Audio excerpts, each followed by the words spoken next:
This is Popular Front, a podcast focused on the niche details of modern warfare and underreported conflict with me, Jake Hanrahan.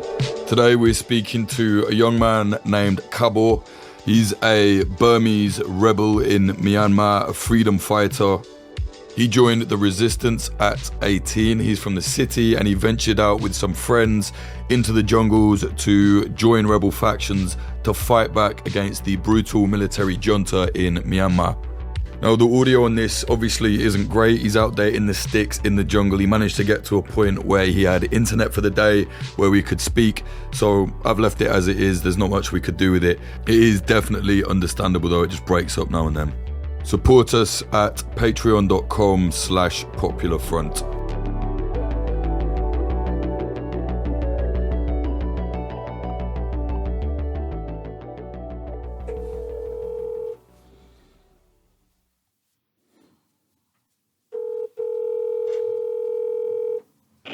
Hello?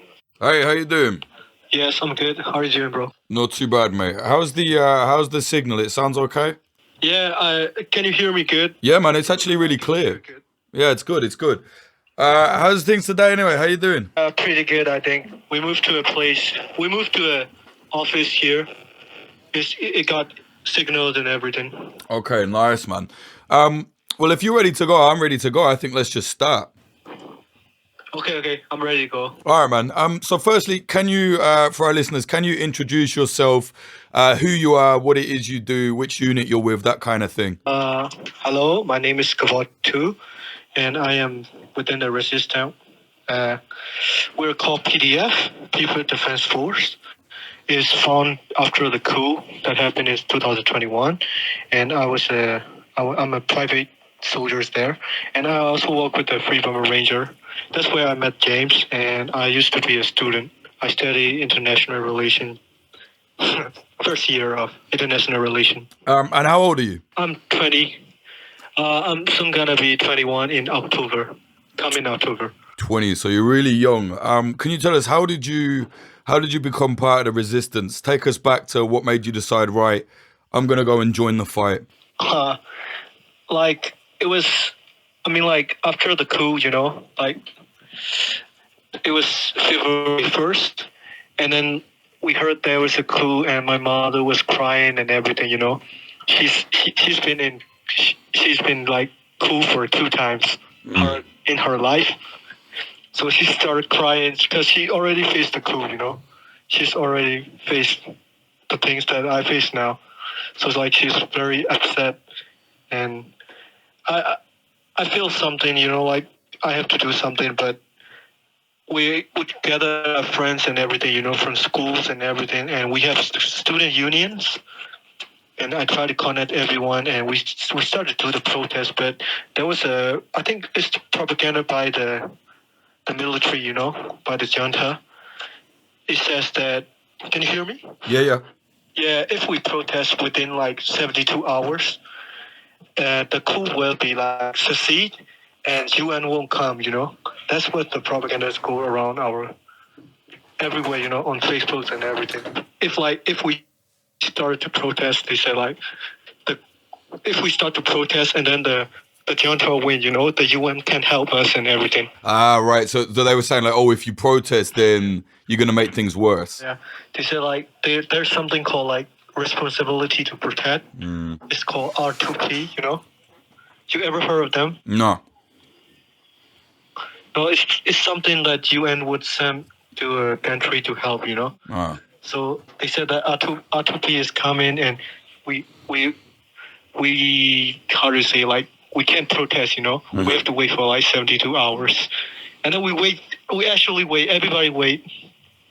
Only the student unions, like smart kids, they feel like something is wrong, So they plan to do the protest, but everybody was not within the protest. So after 72 hours, everything went explode, All the people go out into the street, and we go into the street, and then we start to protest.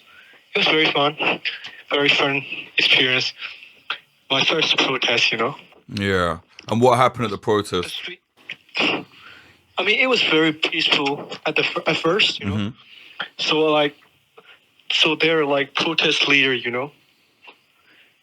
like small groups of people with small groups of, within leaders, and then the protests were like, we try to make it like as peaceful as possible. Yeah. So there's soldiers and cops everywhere, but we're not allowed to like curse at them or anything. If you like curse or try to start a fight with the soldiers, people will like literally tie you up and beat you.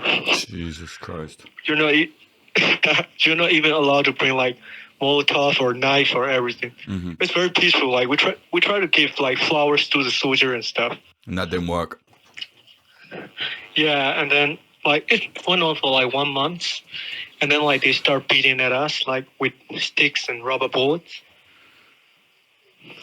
At first, like it was in February 28th, and we did a campaign called like Milk Tea Alliance. You ever heard of it? No. It's a alliance that within like countries that drink milk tea. Oh, milk tea. Sorry, yes, I did hear. Yes. Yeah. At that day, like they started to shoot at us, like with like real bullets. Yeah. And then it was very chaotic. We ran and everything. And next day we planned to like we need to fight back. Yeah. And we started to do like Molotov and all this stuff. We had shields and everything. And then it was pretty fun. Like they shoot at us, we ran. And after they go back, we got back into the streets and everything. What was that like when you realized, right, we have to actually fight back? Like, we have to take the force to them? Yeah. At first, I also thought, like, we can finish this with protest, Yeah.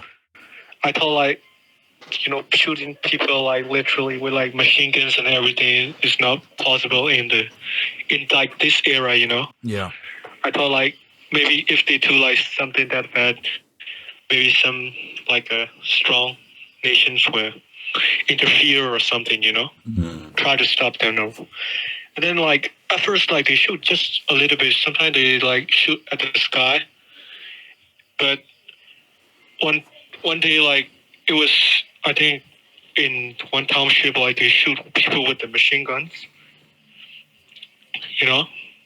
Like from the bridge, and they kill like I think hundreds of people within one day. At the same time, in my township, like they killed my friend, like they hit him in the chest and also in the head. And that's when it was very sad, and we discussed, me and my friend, like we said we have to do something. This can't go on, because every day, like you can hear like somebody dying. And at first it was like a faraway person, like we don't know the people who die. And then the next day we start to know them, it's like one of our relatives, sometimes one of our mutual friends, Yeah, I'm sorry. And then it became my friend, who died. Your friend? And yeah. And like, what was his name or her name? His name was Kanya Hay. Mm-hmm. Well, I still have the video of him getting killed. I'll send it to you. Christ. Yes, we have a CCTV footage of it, like they dragging him into the police station. Like he was dying and stuff. Yeah. And one girl, like tried to protect him, mm-hmm. when he got shot, and she had a big billboard or something, like a advertisement board, and she like dragged it and put it in front of my friend. And I heard that she was a little deaf. So when everybody was shouting like "run," the police are coming, so she couldn't hear it. She was deaf all the time. Yes, a little bit deaf, like not entirely. So when the police came, she couldn't run, and like they beat her up and dragged her into the police station. I mean, she's still in the prison, I think, like till now. Really? Yeah. So, I mean, before that, we tried to like fight back, but we still couldn't like decide to like, this is you know, like how to say, we're a little bit how to. We just couldn't decide to like we should choose it like to full scale, you know. Yeah. You realized you couldn't do nothing, or? Yeah. And that's when my friends got killed. That's the last straw Right. that breaks the camel's back. So what did you do then when you said, right, this is actually it now, we have to fight back? Where did you go? Did you know what to do? Yeah. At first, we had no idea. Like, so, when we were in like, when we were back in the city, we smoked. My friend smoked a lot of weed, you know. And we had a hideout at our friend's place. It's a rich neighborhood, so within a condominium. So police they don't usually come there. Right. So we're hiding there. Every night we would smoke weed and discuss everything, you know. Yeah. And then my friend was high, and he said his brother used to work at a ruby mine or something. Like, you know the ruby? Yeah. Yeah. So upper north, there's a town called Mogo. You ever heard of it? No, I haven't. Yeah, it's mostly the rubies are mined. Right. So we try to like mines, you know. We're all kids. Like I was 18. Most of my friends are 17 at that time. We don't have any money, no job. So we try to some of my friends do part-time jobs, and we try to collect as much money as we can. And we select like special soldiers within our friend, you know. So me and other three friends we're the chosen one, you know, to go out and learn something to attack the Burma army. So there was, sorry, I'm confused.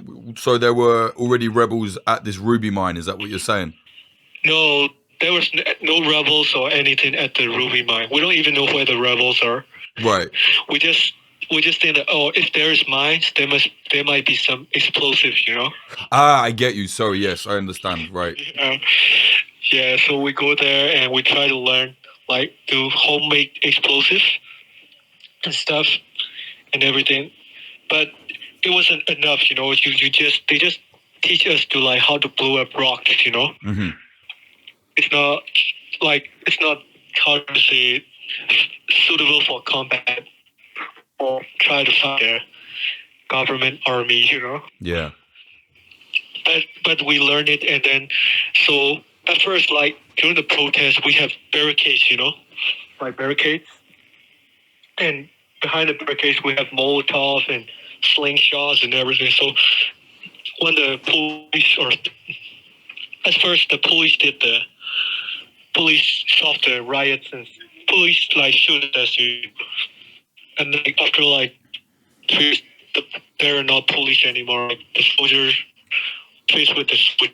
So when we come, we shoot them with shot and Molotov, and so we plan to the explosive rock near the barrier, and when the soldier come, electrocute. You know, it's very old fashioned. It's not even a remote control one. It's with long wires and stuff. But right. Back to our city, the barricade soldiers. So you broke up slightly there. So you were saying you put you made these like small roadside bombs out of the explosives you got from the mine. Is that right? Yeah. We brought some like black powder. Black powder from the mines, and like where they teach us, it's not even a bomb, it's rock, and you like drill to the rock, and you put the black powder, and then you electrocute the rock, and then shatter, and the soldiers die. That's right. the main theory. So I live in in the capital, you know. So I used to live in the capital, so it's hard to find a rock first, and then I cannot find it. It's hard to drill, and you know, the situation is getting more intense, you know. And then we saw like some rebels, like in the border of Burma, like taking over Burma army camps. And so we had an idea like we should go to the jungle, you know. We try to like we will learn military stuff and we'll fight back. When did you first hear about the rebels when did you first hear about the rebels? Like where did you see that? And obviously you had to find out to go, we need to go there. Like when did you first see it? Yeah, like growing up as a kid in Burma, like we always knew that the rebels. Yeah. It was all on the news, you know. Mm-hmm. And the government like labeled them as like terrorists and cannibals and stuff like that. We're very afraid, you know, at first. Like, what if they were true, you know? Yeah. So it was always on the news, like they have a lot of propaganda. Like we grew up with lots of propaganda, you know. Mm-hmm.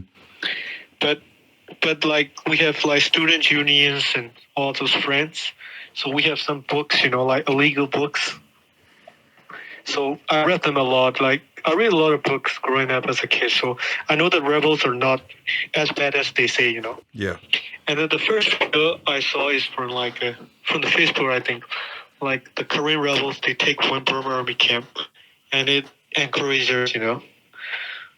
You first saw it on Facebook. Said, like, we should join. Yeah. I think I can still find the video. I will send it to you. Mm. So how did you then go, like, how did you know where to go to join them? Did you speak to them on Facebook first, or you just went?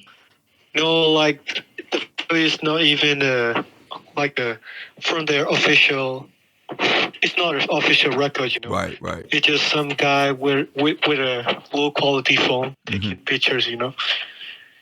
And then, like, we started trying to, like, connections, and we couldn't find them. It's very hard to get one, you know? Yeah.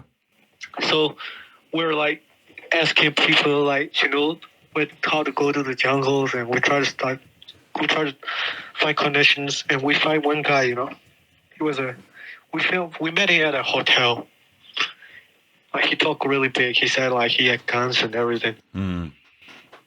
He said he got connection with the Korean rebels, but he said we have to give like 1.5 million jets each person to join the resistance. So he wanted money.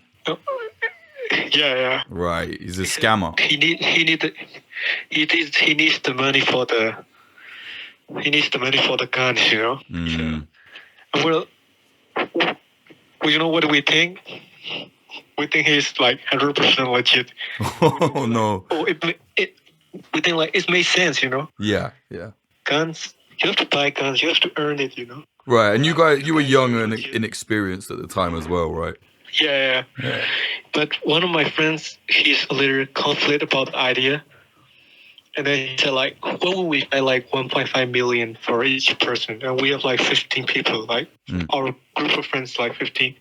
So what would we pay? And then we started to discuss about it, you know. And then my friend said like, "We'll sell wheat. We'll find the man from selling wheat," he said.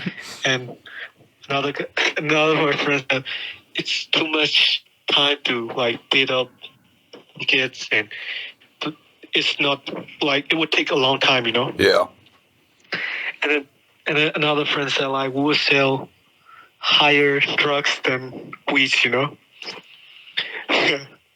Like melts and cocaine and everything, you know. To get money for guns. Yeah.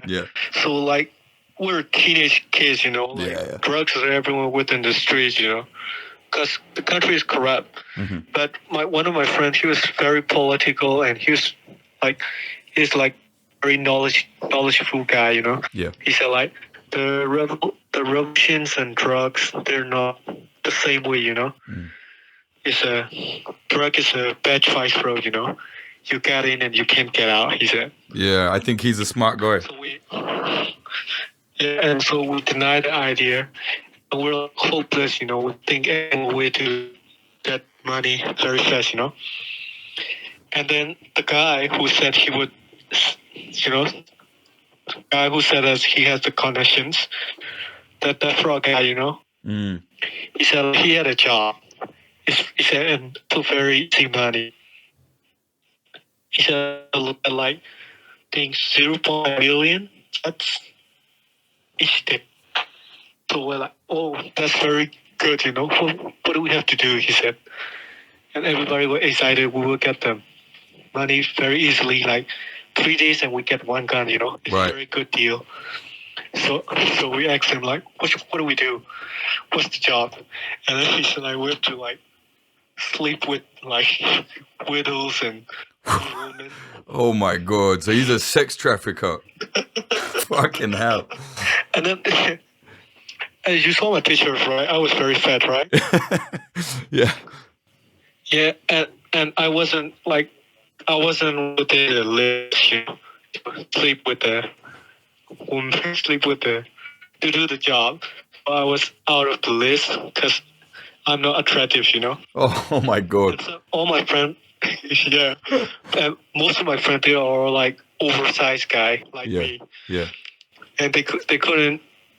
They're out of the list. Also, we only have like 3 people who is like handsome and got muscles and six pack and everything. So like, we're like, you have to do it, bro. You know, it's for the revolution and to cry, and we're like, you have to do it, bro. Like, Fucking hell, man. I mean, like, if we go to the jungle, we even have to give our life, you know. Yeah, yeah. So why can't you? So why can't you just do it, you know? Yeah. Start to tell him, bro, it's for the revolution. You must do it, you know. And then he starts to cry, and we convince him for like hours. And the friends finally, they're like, okay, we'll do it.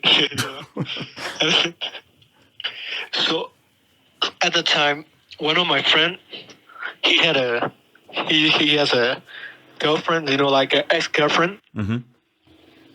And they're still talking, you know, they still have feelings for each other. And he told that he was the one who is going to sleep, so he told the idea to her.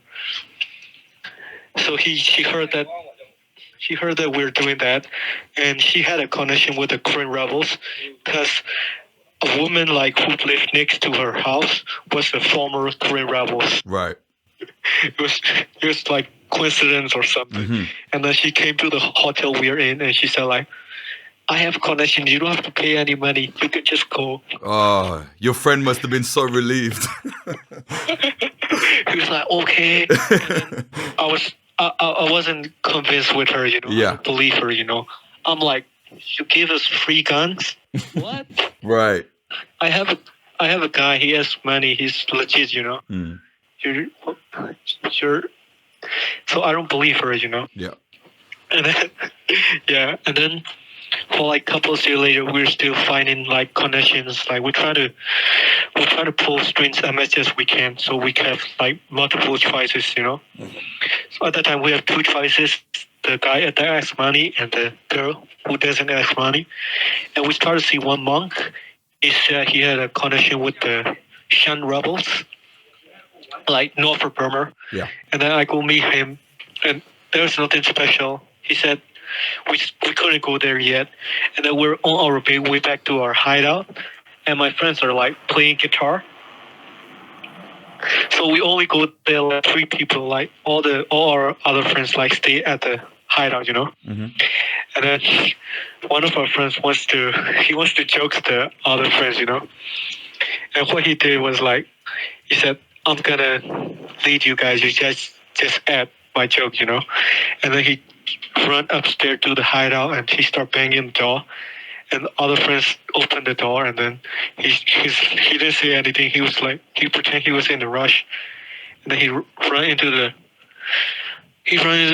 house, and then he start packing up stuff, you know, all the clothes and everything. And other people in the hideout, they were like afraid. What, the cops are coming or what? He said like, no, we're going into the jungle. He said, Right. The car is leaving. The car is leaving at 6. You guys packed already. And he said that. And then everybody looked at the clock, and then it was like 5:30 or something. Yeah. And we did it as a joke, but it turns out that all our friends in the hideout, they started like calling their parents and girlfriends and stuff, you know. Mm-hmm. And they said like they told like they are already in the jungle, you know. One guy like he really liked that girl, and he said the girl like, I'm already in the jungle. I can't come back to you, you know. Mm. And things like went really far, and all the friends would like oh, we really should go to the jungles now. Right, we've already said it. We can't just say this is a joke. Yeah. And then we call the girl, and we're like, what's the like first day to go to the jungle? And she's like, tomorrow. And then we go to the jungle. Wow, so it was that quick. Before, yeah, but before we go to the jungle, so it was tomorrow. We're going right. And then, my friends go out to say goodbye to their parents, and they got caught along the way. Like the police caught them or something. Right. Yeah, and so we tried to get them out. So they were all 17s. So they escaped. And then we go to the jungle. You got them out the police station? Very fast. Yeah, we have lawyers and everything. Ah, right. It was very funny because at that time, the police, they see they check your age, If you're below 18, you just go to jail, You don't go to interrogations and stuff. And my friend was 18 at the time, He was freaking out in the cells, And the police beats him a lot. They punch him a lot. And then they check their age, and three of my friends got arrested. 2 was 17 and 1 is 18. So they checked the other 2, they were 17. And then another guy, he has 2002 in the identification card. And they asked him, how old are you? The person 17. He said, this here said 2000. So he said, oh, it's 2002. You do the math, it's still 17. And the police did the math, and they got 17. So he got out. Wow, lucky.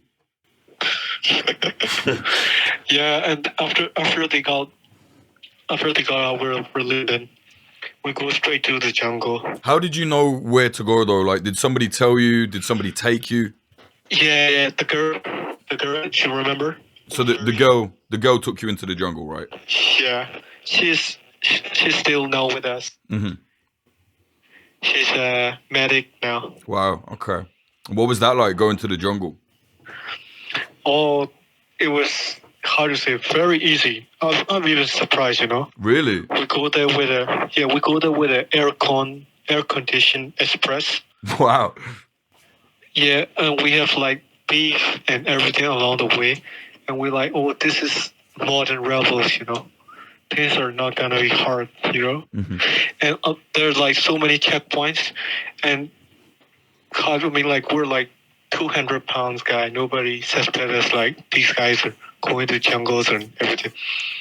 Actually, one checkpoint trying to check us, and the lady said we're singers going to the mountains to attend a wedding ceremony. Mm-hmm. and then the soldiers said all the singers are only look good on the stage, because of makeup. They look ugly in real life. And we were Thanks very much, Jesus. And then we got to the jungle. Uh-huh. It was very tough in the jungle. Yeah. Yeah. How so? Yeah, no roads, no roads, no food. There's still food, but I came from the city, so it's not even food for us, at first. Yeah. They cook rat, They cook rat. Rat.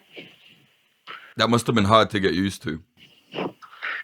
Yeah, and in the dish, there's even a rat tail in it. Jesus. So apart from the food, what happened? You get there day one. What happens? They give you a gun. They take you to training. What happens? No, it wasn't anything like that. We thought there must be a infrastructures and training grounds and yeah, people would train you and everything, right? and we only see like bamboos and stuff like that. Nobody was in there. Like it was very isolated jungle, and then they thought like we're like aliens or something. All the villagers, everybody came to see us. They like the news went out, in the jungle. Like city boys came here, fatty guys, and we're like long hair guys. So they're very interested. Everybody came to us and they came to see us. It was very funny. Were they friendly? And then, yeah, they were very friendly. Most of them. Just confused. And then like they feed, yeah. And then like we came from we used to like get like a lot of propagandas, and we're like, oh, these people are actually good, Yeah. They're very friendly. And then she left, the girl who sent us there. She go back to the city and do her stuff, At the time, she was like sending people into the jungle, Uh-huh. and she tried to send medicines and everything there. So she go back, and before she go back, we have a lot of good foods. After she left, it's terrible, and it was very terrible. And then like there's nobody there. We're like at that area, we're like the first people that got into the jungle. Right. And then like we live with the rebels.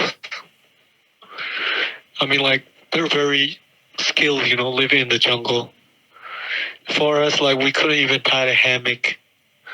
Do you know what a hammock is, right? Yeah, of course, yeah. Yeah, we couldn't even tie a hammock, so they gave us like hammocks, but we use it as blankets, So they like taught you like survival skills at first. Yeah, so there was a group of like the troops.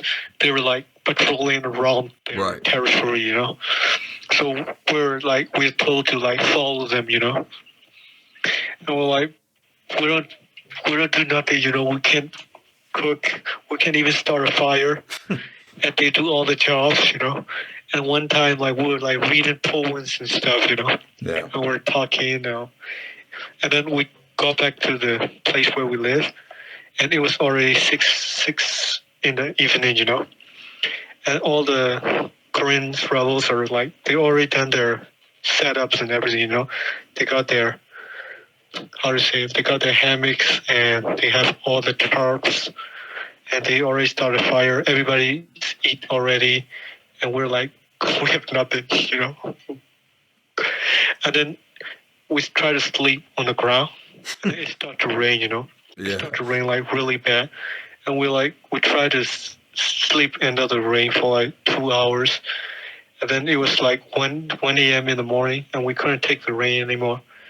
So one medic from the rebels, he feels very sad for us, But we don't speak the same language, They're not good at speaking my language. I'm not good at speaking theirs. So What are the two languages? So we use Burmese. Uh-huh. I'm ethnically Burman, so I speak Burmese. And the Koreans say Korean. Right. Korean language. And they're quite different. It's very different. Yeah. Not even same. Okay. It's like two different languages. Uh-huh. So we use the hand sign mostly, Got you. Like we're like, we sleep, can we come, like stuff like that in Burmese.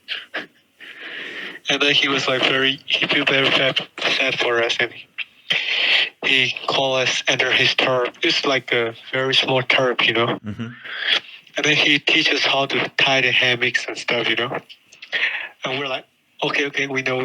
And then we try to tie the hammock under his tarps. And we're like 3 guys with 200 pounds. And you know what happens? His tarp falls and he was in the rain. Oh, no. And then the tarp hits one of the a commander guy. Yeah. And he was in the rain also. Oh, were they mad? Oh, they're not mad. They're just these guys. Yeah. They're hopeless. They're like. Did they teach you so you guys weren't hopeless anymore?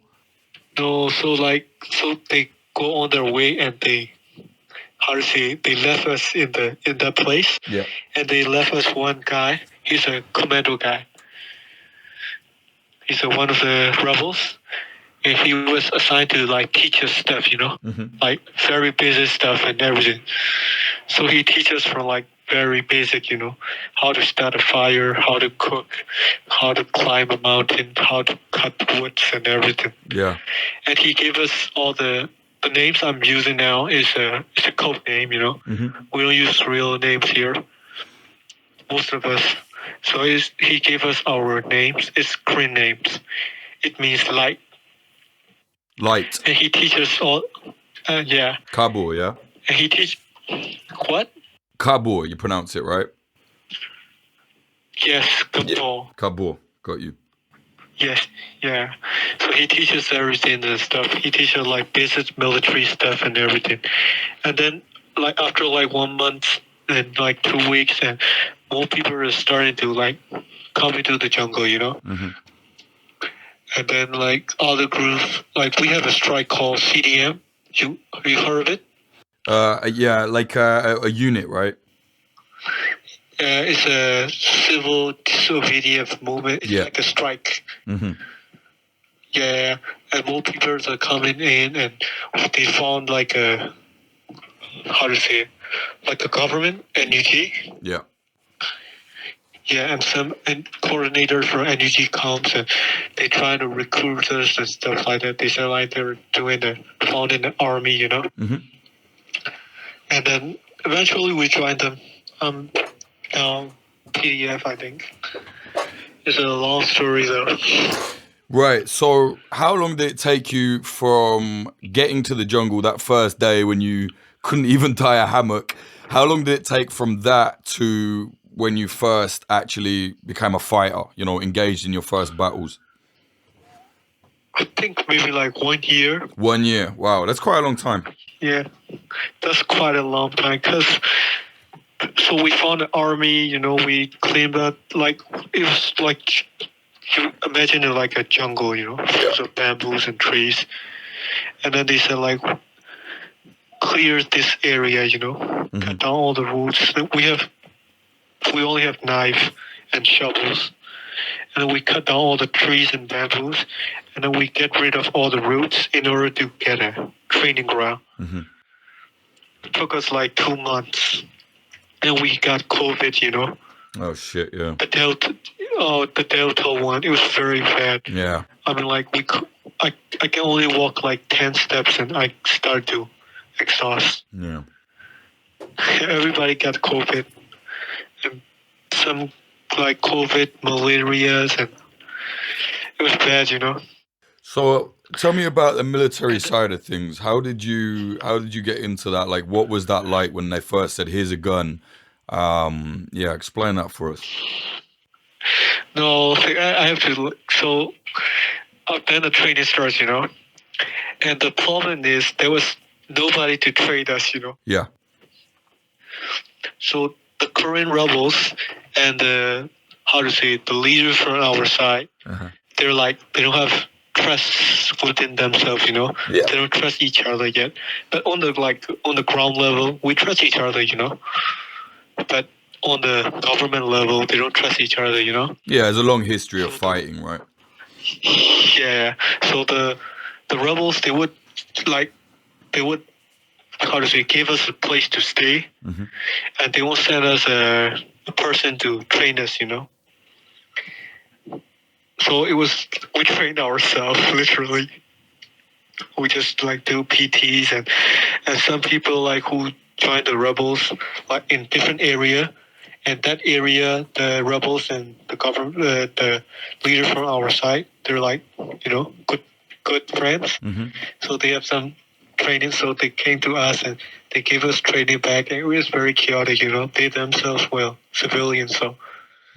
It was very chaotic, but the training is over, for like 3 months. Yeah. So it's 5 months, right? 5 months, and then 1 month we have no guns, we're waiting for the guns and everything. And then the junta come, they burned everything, our camps, our stuff. It was very bad. They didn't catch you? Well, obviously they didn't catch you, but how did they not catch you? They didn't catch me, but they caught like 5 of our guys. Shit. So it was chaotic. Yeah. Like What happened to them? Were they killed? Some of them, yes. Yeah. Some of them go to prison. Uh-huh. Yeah. So it was very bad. Like for like 15 days, we only got to eat like rice and stuff. For like 2 days, only rice. And they're like, all rice, and you eat the rice with the rice. Yeah. It was bad. And that's when I started to lose weight. But there's some positives, I guess. Yeah, and we have no guns, Yeah.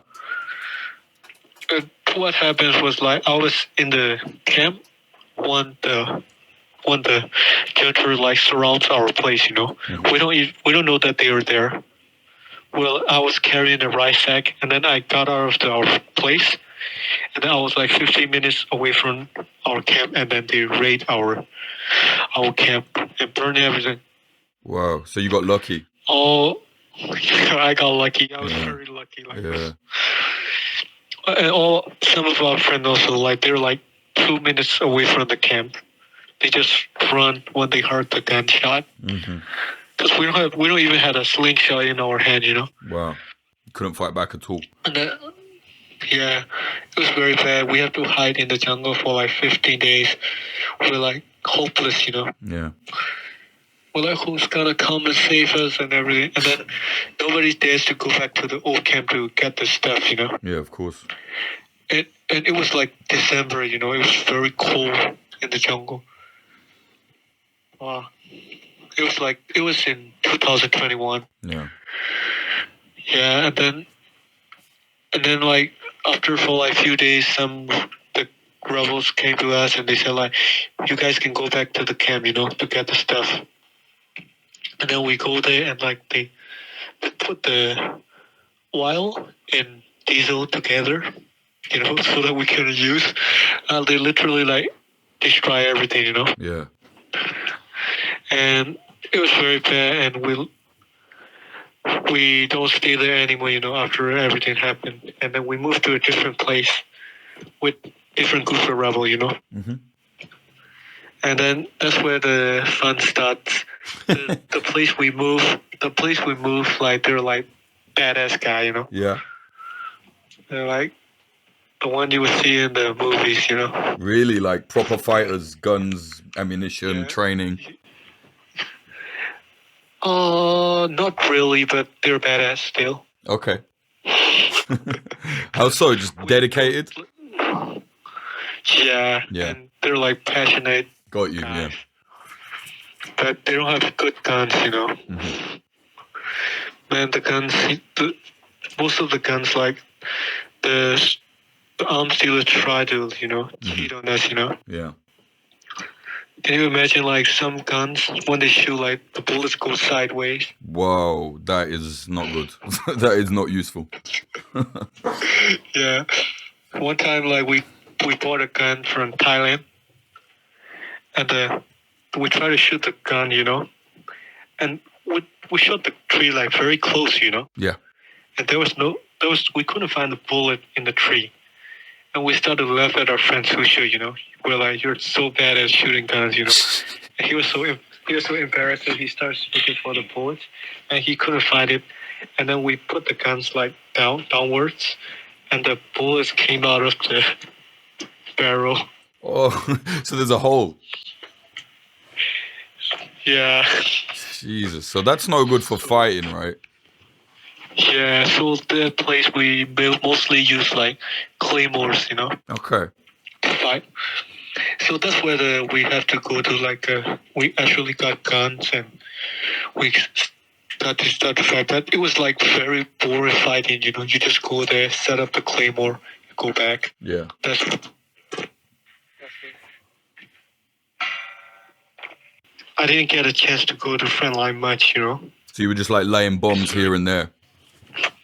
Yeah, and it was very crowded, Yeah. Everybody wants to fight, because we just run, Fighting back was, so you have to like go stay with a commander there and stay with him for like a week or something. And if he thinks like you're suitable to go there, you can go. So it was like lottery ticket to go there. Whether you go to the front, right?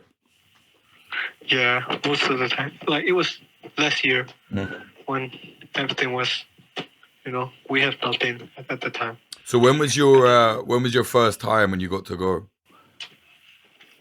It was like, so after it went on for like 3 months, and then they said there's a training like within the deep jungles of Korean state. It's called K5. You ever heard of that? Yeah. Yeah, my leader sent me there. My commander is a psychiatrist guy. Mm-hmm. He used to be a psychiatrist. And they sent me to the training. It was like hosted by Freedom Rangers. Yeah. You heard of them? Yeah, of course. Yeah. I spoke to Dave Eubank. Quite a bit. Yeah. That's where like I got the like a real training. Right. Like a training, Mm-hmm. And then we go to like a cranny. It's a different place, So that's where we actually face like a face-to-face, like a war movie, The first time you went to fight properly like that, what was it like? You went on an ambush mission, or it's like an actual front line? Like, what's it like? It was like we're assigned at a CCP, at a casualty collecting point. And even like Freedom Ranger, they don't have guns, so we're just medics at the time. But we see like actual stuff, like shootings and mortars and everything. And in Cranny, they fight within like city, Yeah, urban. It was very urban, it feels like home, How did it feel to be out there? You've been running all this time. You left the city for the jungle, and finally you actually get to go there. What did that feel like?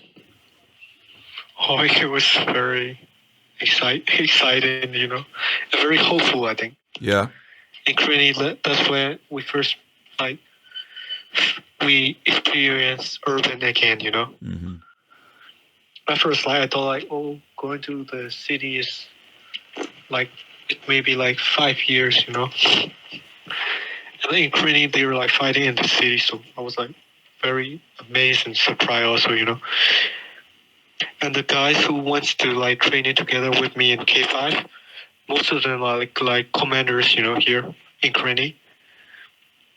So we had a chance to we can go like any front line we want, if we ask them, So it was very fun. It was very good. You don't feel scared at all? No. Really? Very excited. Oh man, I think the front line's scary, bro. You're not scared at all? No. But you might die. I mean, dying is not how do you say it?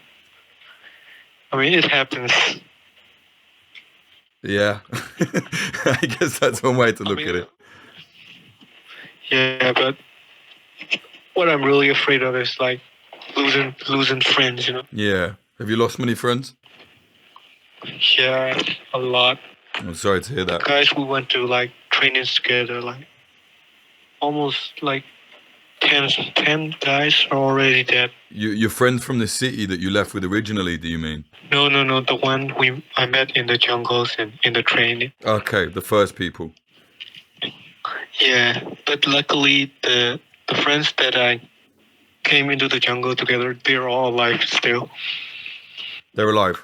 If they're still alive. That's good. But if anything happens to them, I don't think I can take it. Mm. Are you guys all still in touch? You still speak? When you can? My friends? Yeah. Yeah, they're at my place now, like at our camp. I'm on a mission where I'm with James Bergman. Mm-hmm. Yeah, my friends are in Korean State. I'm Korean now. Mm-hmm. staying for a little bit because I already told you, right? One of our medics in front line, so I'm waiting for him to come back. Are you gonna swap out for the medic on the front line? Is that will you then go back to the front when he's back? No, so when he is back, we're gonna go back to our camp. Okay. We've been like, he's been fighting for like, I think front line start at like January, February, May. You're gone very quiet. Can you hear me? Yeah, that's better. That's better. Yeah, the front line started in like May this year. He hasn't been like, we haven't been rest until then. Jesus. So It's been like fighting there, but you get rest for like 1 week within, but we haven't rest. So when you're out on the front line, do you ever actually come face to face with the junta, or is it not that close? If I have to say, like the first time I'm in like a face-to-face fighting was in this year May. Before that, I was just setting up Claymore, or I was one of the medics, or I'm just, I'm the courtesy. I'm the guy with glasses, Nobody trusts the glasses guy. So what happened in May? In May, and we tried to, penetrate into the central Burma or something. It was very flat, very flat.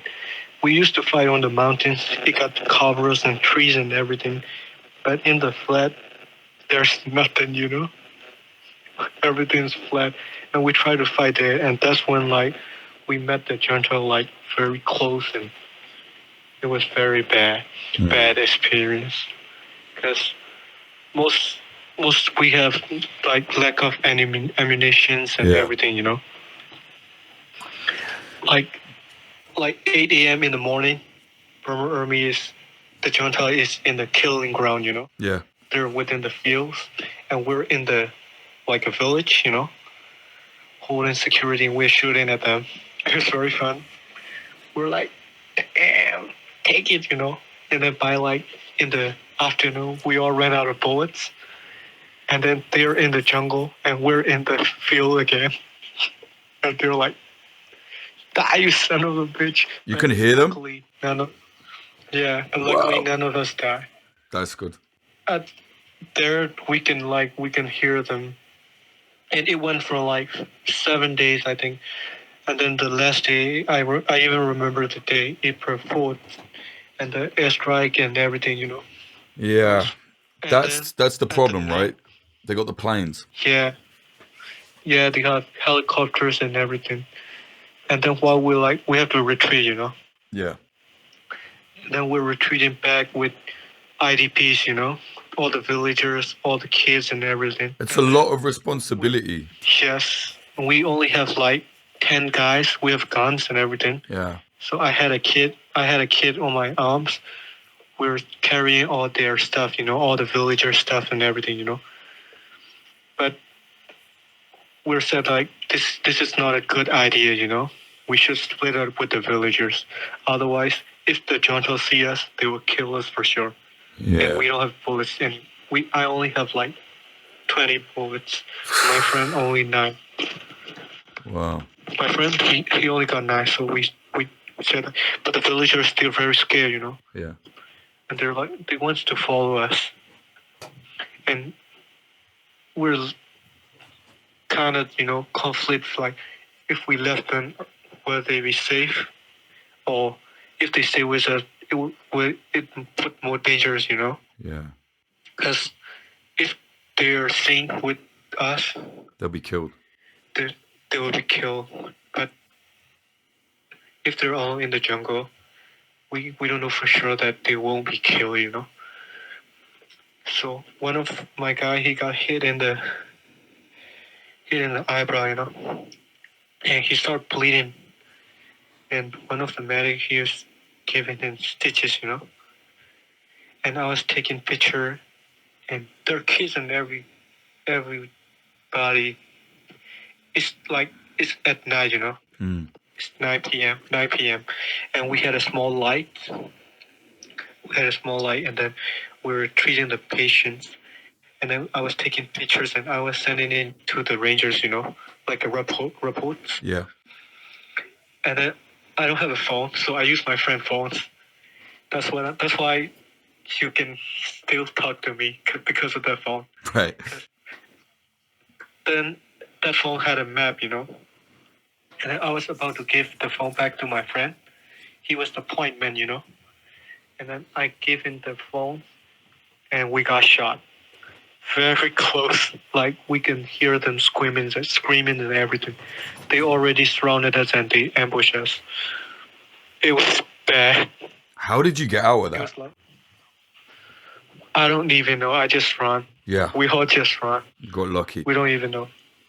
We all got lucky because they shoot like 40 millimeters and everything.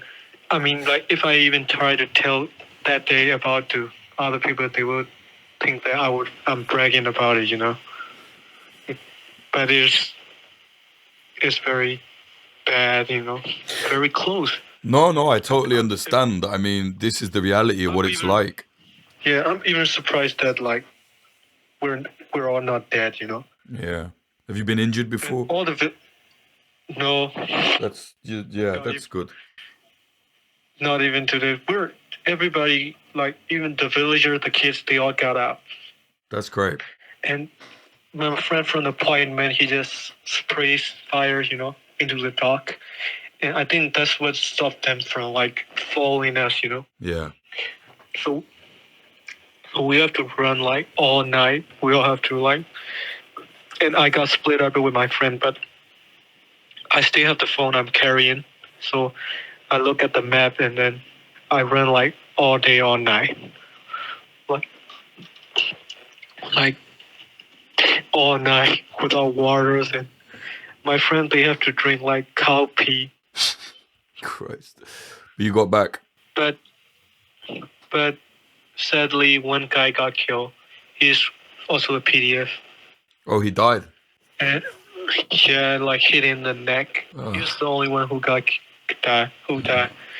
And the sad thing is, the guns that the guy holding is like a handmade shotguns, Yeah. Is there any tension between, for example, the older Karen rebels, them kind of people, and the new rebels, you guys, the PDF? Because obviously, historically, there's been some issues. Yeah, of course there is, like, lack of communications and stuff, But, like, our level, everything is chill, Yeah. We're all friends. That's good.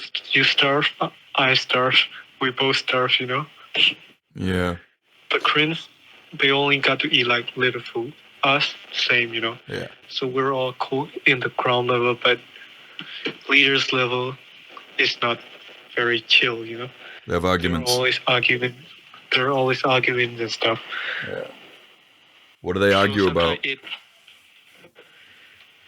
Like legitimacy, who's in powers, who's in commands and stuff like that, Yeah. Let the leaders deal with that, huh? Yeah, but sometimes every time they had a conflict, we take the damage, Yeah. I don't want to talk about it though. No, that's okay. I understand. How do you feel like things have changed since you were that 18-year-old in the city and now? Like, you must feel like a completely different person, right? Yeah, not completely though. I was, like, very political as a kid, right, growing up. Because now I'm, like, living in a dream, Sorry. Hello, can you hear me? Yeah, I can hear you now. Yeah. Somebody's sick, so I have to go outside. You gotta go? No. It's okay. Okay. Can you hear me? Yeah, I can hear you. Yeah. So it's very different. It's not completely different because I was very political. I read a lot of books as a kid. You know. But there's a big difference between reading theory and being a freedom fighter, though. Yeah, it's totally different. Now I feel like everything is bullshit on the paper, you know. Yeah. I mean, obviously, I'm not a fighter, but when you see war up front, you realize it's very different to what everyone who didn't go there thinks it is. Yeah. I feel like the one who, I mean, I don't want to. I used to be a reader, so I don't want to talk bad about books, you know. But here's everything's a little bit different, you know, different than from the papers. No, absolutely. Like different from the news, also, you know. What would you say is the biggest difference? Like, what are the misconceptions? The misconception is that I think I don't even know how to say, but like if I have to say, for example, like there in the battlefield, we're like taking damage, you know, we're running out of bullets, we got ambush and everything, you know. But on the news, I saw it on the news, you know, about our battle, and it says like only one guy died, you know, and things are good, you know. It's written from our side, you know, but bro, like we're dying, bro. How is it okay, you know? The leaders, like, they all pretend to be like everything's okay. Yeah. But no, everything's not okay here. Yeah, I think a lot of wars I've seen that where for morale, that's what they'll do, but the reality is very grim. Yeah, sometimes, and people feel like we're the theory people, they consider us like a numbers, you know. Right. The numeric digit, just a numeric digits, you know. They're like, okay, 2 guys die. But that's a whole life. Here, that's a whole life, you know. Like he got ran.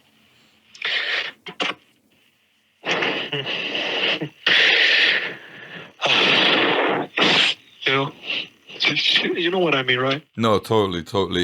I think it's the same with any country, anywhere, any battle. The people at the top see the people on the ground as dispensable. These were just some numbers on the paper. Yeah. But we're not, bro. Like everybody has a family here, and they're all fighting. You know, they're all giving up their life because they believe in something. You know. Well, that's why I think it's important to do this kind of thing, to talk to people actually on the ground. It's definitely what we've always tried to do at Popular Front because, as you said, the reality is always so much different. What is it you're fighting for now? Like, what's your goal? What do you want to see happen right now? Me? Yeah. Right now, we're fighting for like a federal government now. Yeah. You heard it, right? Yeah. You know about. So I just want to. My vision is a good system, you know, where everybody is treated like humans. That's it. A system where we're all treated like humans. That's a very important thing to fight for. To hear the rest of this interview, go to patreon.com/popularfront. It will be released under the bonus tier on August 1st. If you like what we're doing here at Popular Front, please support us at patreon.com/popularfront. There's lots of extra content on there. Also, if you want to wear merchandise and support us at the same time, go to popularfront.shop. We got lots of cool t-shirts, coats, jackets, caps, all sorts of stuff up there. Badges or pins, as the Americans say. Popularfront.shop. Thank you to our sponsors, Oracle Coffee Shop in Portland, Oregon, USA. They're an independent coffee business selling only fair trade products. See them at 3875 Southwest Bond Avenue, 97239. Thank you to Grindcore House, a pair of independent coffee shops in Philadelphia, USA. One in South, one in West. You can find them on socials at Grindcore House. And thank you to Propagandopolis, an outlet selling and writing about historical conflict propaganda from around the world. You can buy prints at propagandopolis.com. Use a promo code POPULARFRONT10 for 10% off. Watch our documentaries at youtube.com/popularfront. But also now, because we're getting shadow banned on so many different platforms, we have opened up a new channel on the YouTube just for the podcast, and we've actually started doing the whole YouTube shorts game. We've had to play along to hit the algorithm. YouTube favors the shorts, but actually our shorts look really cool. We've done it in a nice way. But the new channel, please subscribe to it. youtube.com/@pfcast, PFCAST. Social media, Instagram is @popular.front, TikTok @popular.front, Twitter @popularfront_. Anything from me at Jake_Hanrahan, HANRAHAN. And if you don't like the censorship, you can see us on Telegram. So look up Popular X Front or t.me/popularxfront. On the Telegram there, no censorship. For the website, popularfront.co. Actually, all of our links are at popularfront.cc, so you can get it that way. Music in this episode, the intro was by Home, the outro was by Sam Black. Here is music at samblackpf.com, or look him up on Spotify, Sam Black PF. Thank you very much to the top tier Patreons. They are Peter Cherry, Lupe Calderon, I think Ganika, sorry if I pronounced that wrong, let me know.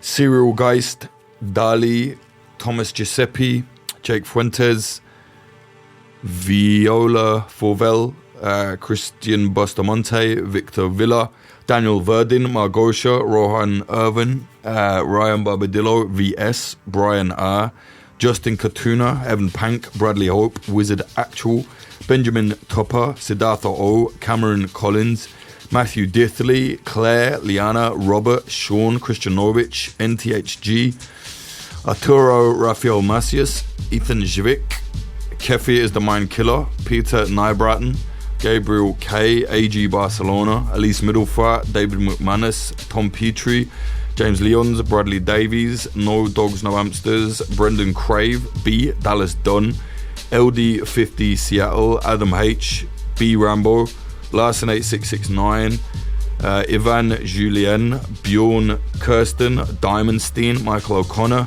Redacted, Nicholas Butter, JD, James Karpinski, Jav, James Cully, Ethan, Fitzmadrid, Ed Coulthard, D San, Mike Barone, Liam Williams, DZA, Georgia Arani, The Vegan Straight Edge Global Cabal, Amy R, Rubicon, Frank Austin, Amelia Me, Michael, Christina Rovetti, Neck, Freya Northman, Neba, Noah, Andrew Hurley, Avida Provost, Biclane Bowser, Brian McLaughlin, Tom Lochrin, Young Wasabi, Tony Bin, JL, Stephen Davila, Chad Walker, Lawrence Abrahams, What Bitcoin Did with Pete McCormick, Christopher Martin, and Ryan Sandercock, and Maurice Zumbul. Thank you very much. Support us, patreon.com/popularfront.